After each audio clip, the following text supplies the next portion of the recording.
yet one of them seems to manage. Jim Dale from Rothwell in Nottinghamshire was a pop singer on the BBC in the 50s, then the good-looking one in that giggle of Carry On films, too humorous to mention.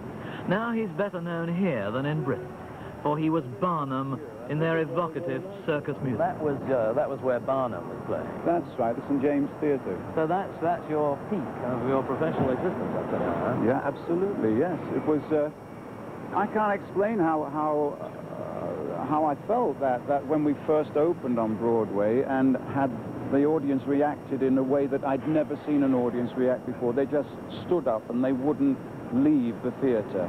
And then the next day to read the top critics, the ones you'd been terrified of, the Clive Barneses of this world.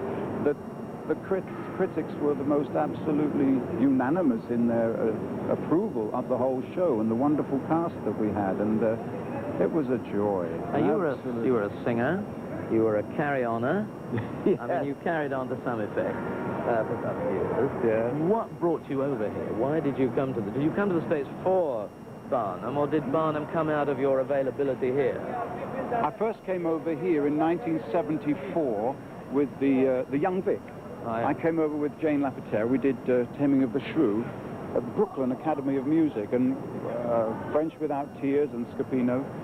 And this little show, Scapino, clicked, and they invited us to Broadway for a 16-week season. And we stayed, I think, a total of over a year. Well, now, you were the toast of the town. You had Broadway was at your feet, as it were. Since then, whatever you've done has never quite reached that point, has it? No, I don't suppose anything ever will again. Does it mean you're not getting quite as good tables in restaurants?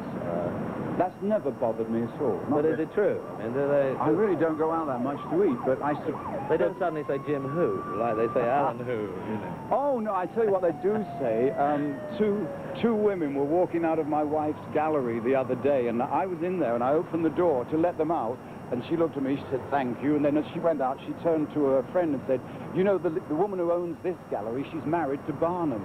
But I mean, now you've dropped anchor, you've got the marvellous Park Avenue apartment, you've got a marvellous American wife.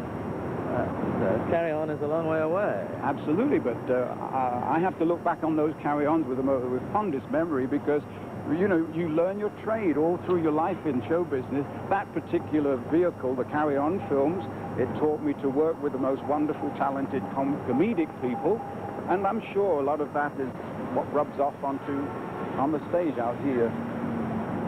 Now, when you came over, did you take to the place instantly? I mean, if you had successes, No. I suppose you did. No, I didn't really, because it's a noisy, dirty, filthy, horrible city, but it's a wonderful, marvelous, lovely place to be as well. It has everything, and I'd rather have the whole gamut of experience here than just some little town where nothing ever happens.